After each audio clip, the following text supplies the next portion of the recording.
Nezha 2, The Devil Child Shakes the Sea, has quickly become one of the hottest topics lately. After much effort from our team, Mr.T Recap is excited to explore and break down this fascinating film with you all. It's even more gripping than the first part, and opens up a vast function universe.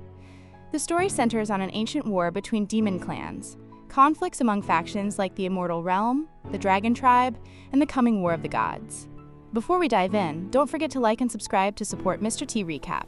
Thank you so much.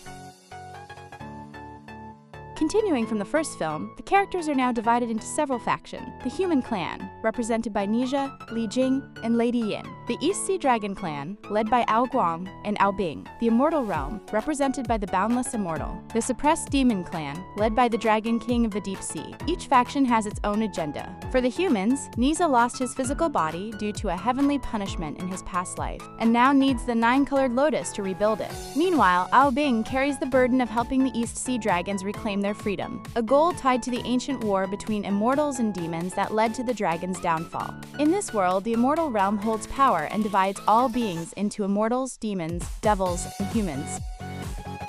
Demon clans with overwhelming power that threaten the rule of the Immortal Realm are often suppressed by heaven. Because of this, a war broke out thousands of years ago between the immortals and the demons.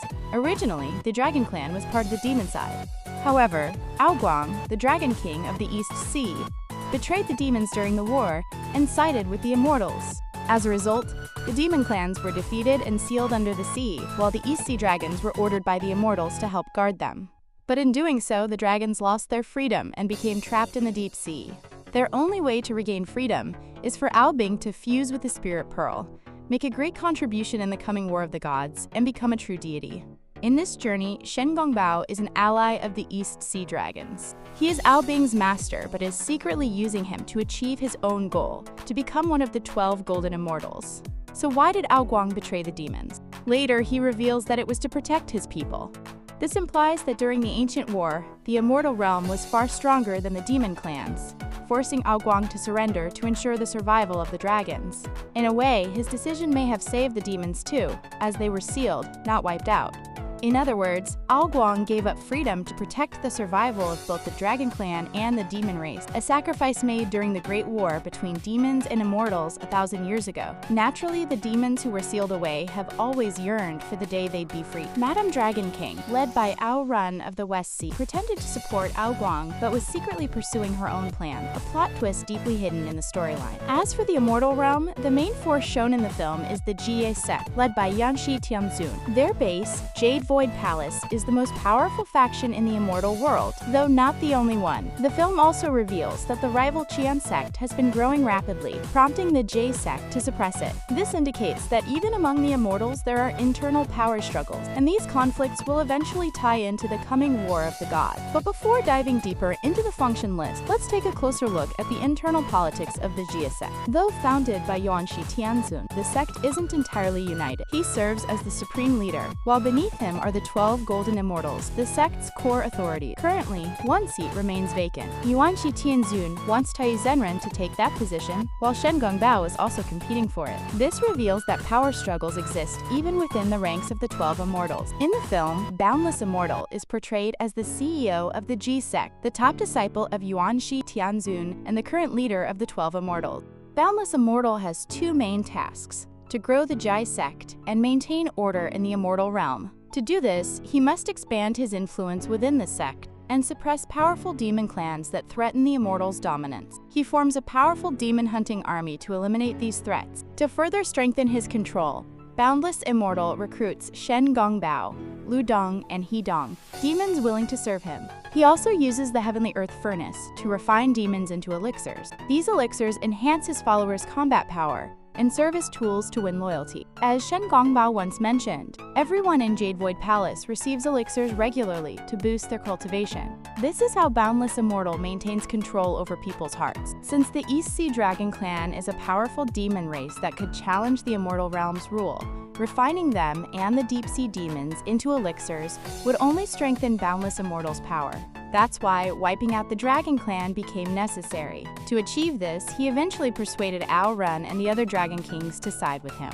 This is also one of the film's deepest hidden storylines. On the surface, the conflict seems to center on Nezha, Li Jing, and the East Sea Dragons. But peel back the layers, and you'll find that the true mastermind behind it all is Boundless Immortal. This kind of scriptwriting really caught me by surprise and left a strong impression. It shows just how much effort the creative team put into building a logical, well-crafted story. The film is packed with hidden detail, cleverly woven into subtle moments, making it truly worth a close and thoughtful watch. There are also plenty of plot twists, unexpected, yet still completely believable. Now that we've explored the ancient demon war and the internal power struggle within the G sect, let's move on to the Function War, a major event repeatedly referenced in the film. As I mentioned earlier, the immortal realm isn't ruled by the G sect alone. Other sects exist as well. Besides the Jiajiao, sect of interception, introduced in Nezha 2, the first film also revealed some key information. Specifically, in Part 1, Cheng Shengyun revealed that Yanqi Tianzun, Lingbao Tianzun, and Daode Tianzun are jointly compiling the function list. Daode Tianzun is none other than the widely known Tai Sheng Lao Jun. In the mythology of Fengshen Yanyi, he is the head of the human sect, Rinjiao, and holds equal status to Yuanqi Tianzun of the Ji sect. As for Lingbao Tianzun, although he's not mentioned much in Fengshen Yanyi, I suspect that in the Nezha cinematic universe, he might actually be Tongchen Jiaozhu, the leader of the Jijiao, sect of interception. If that's the case, then the immortal realm consists of at least 3 major sects: the Ji sect, the Jijiao, and the human sect. As many of you may know, in Fengshen Yanyi, the War of the Gods was essentially a power struggle between the Jia sect and the Jiajiao to gain control over the immortal realm, a battle for seats among the true gods. In the Nezha universe, the Fengshen War likely carries a similar essence, a political conflict to seize power within the immortal hierarchy. This is also why Shen Gongbao forces Ao Bing to achieve great merit in the upcoming war, so he can be named a true god. The film hints that the Fengshen War is about to begin. The two opposing forces are the Jia sect, which currently dominates the immortal realm, and the rising Jiajiao, which is quickly gaining strength. This is a classic clash between the old order and the emerging new power. Leading these two factions are Yuanqi Tianzun and Tongtian Jiaozhu, respectively. Though Yuanqi Tianzun appeared merciful and kind in the first film, by the end of Nezha 2, Ao Guang warns that Boundless Immortal may not have truly lost because he is trusted completely by Yuanqi Tianzun. This suggests that Yuanqi is far more calculating than he appears. Perhaps every move made by Boundless Immortal was part of his grand plan. So, in truth, the Fengshen War is a power struggle between Yuanqi Tianzun and Tongtian Jiaozhu, and Boundless Immortal is merely a pawn in that greater heat. In the after-credit scene, Boundless Immortal approaches Shen Gongbao and threatens him using the life of Shen Shengdao, forcing him to accept a mysterious mission. So what is this mission? My theory is that Boundless Immortal intends to send Shen Gongbao into the Jijiao as a spy, gaining an advantage in the upcoming Fengshen War. In Fengshen Yanyi, the Ji sect values the noble background of its disciple, while the Jijiao is more open to accepting demons and monsters. Since Shen Gongbao is a demon himself, joining the Jijiao wouldn't be difficult for him. Moreover, in the original myth, Shen Gongbao betrays the Ji sect out of jealousy toward Jingxia and ultimately sides with the Jijiao. So if Nezha 2 follows that logic and has Boundless Immortal plant him as a mole inside the Jijiao, it would make perfect sense, both in terms of the plot and the original character. That said, Shen Gongbao is a character I really admire. Unlike his cunning, villainous portrayal in the original, here he's given ideals and dreams of his own. He values family, is willing to sacrifice for others, and truly embodies justice, a righteous panther at heart. This is especially clear in how he teaches Ao Bing to be humble, honest, and kind. As the saying goes, like master, like student. That reflects how Shen Gongbao himself holds many admirable qualities. It's only because he's under Boundless Immortal's orders that he's forced to lead the demon hunting squad and take on the role of a so-called villain. All in all, I'm genuinely excited to see what Shen Gongbao will bring in the next chapter. Right now, Nezha belongs neither to the immortal realm nor the demon clan. He wants to change the world, to break free from the fate imposed on gods, immortals, and demons alike. This is the core message of Nezha 2. Beyond themes of family and friendship, the film promotes a powerful idea. All beings are born equal, and no one should be forced to bow to fate. Gods, immortals, demons, and devils, these are just labels created by the immortal realm to maintain their control. As Nezha believed, all sentient beings are equal. Good and evil aren't determined by whether one is a god or a demon, but by the choices they make. Only the individual can decide who they truly are. With the combined power of Nezha and Ao Bing, and support from both the Dragon Clan and the Demon Clan, they are bound to become a major wildcard in the coming Fengshen War. In this era of chaos, Nezha may seize the chance to reshape the world into one of fairness and freedom for all beings. In fact, our team has discussed another theory about Nezha's origin. As we've already explored, Yuanqi Tianzun may not be as kind-hearted as he appears. In the first film, the Chaos Pearl was was tamed by Yuanxi himself, and he was also the one who instructed Taiyi Zhenren to give the spirit pearl to Li Jing. As the master of Taiyi, Shen Gongbao, and Boundless Immortal, Yuanxi Tianzun surely knows each of them well. It's very likely that he orchestrated the entire spirit pearl demon orb exchange, leading to the birth of the demon child Nezha. If that's true, then everything that has happened might be part of a much bigger plan slowly unfolding behind the scenes. Of course, this is just a theory for Marty, but the more we think about it, the more we believe that the Function cinematic universe being developed by the filmmakers is truly deep, multi-layered, and utterly fascinating. After all the analysis on the Great War of the Demon Clan, the power struggles within the immortal realm, and the coming Function War, I just want to share one personal thought. I'm genuinely excited for the official release of this film. Compared to the first movie Nezha, Birth of the Demon Child, this sequel has a much richer story core, and the visual effects have taken a clear step forward. There are so many interesting details worth talking about. For instance, when creating Nezha's new body, the production team tried many different designs, but in the end, they still went back to the original one. It's just like those situations where clients make you revise something over and over, only to pick your very first draft in the end. Or take that offhand comment from Taiyi Zhenren about Shen Gongbao once leading the Demon Hun Squad. Later, we learn that Shen Gongbao is actually Boundless Immortal, who's being introduced into the Trizhao faction. Foreshadowing details like this really make the storyline feel richer and more intricately woven. What's more, there are a lot of fun connections to the first film, like the Lotus Flame Blast used against Shiji, the shape-shifting magic to battle the 3 Dragon King, or Nezha's ultimate form, 3 heads and 6 arms. All of these are callback to part 1, giving the sequel a strong sense of continuity and cohesion. The way the story is crafted is truly clever. It manages to keep that familiar humor from the first film, while constantly throwing in surprising twists. What I'm looking forward to the most is definitely the final battle. I can't wait to witness it on the big screen. The mother-son bond between Nezha and Lady Yin, the father-son bond between Aobing and Aoguang, and the brotherhood between Nezha and Aobing. All of these relationships explode with emotion in the film's climactic moment. It's not just a visual spectacle, it's emotionally powerful. Even just watching the trailer on a small screen, I was like, whoa, this is awesome. In short, Nezha 2 is absolutely a film worth waiting for. That wraps up my recap and analysis of Nezha Demon Child Reborn 2. If you enjoyed it, don't forget to drop a like and subscribe to support Mr. T Recap as we keep growing. And for now, thanks for watching, and I'll see you in the next video.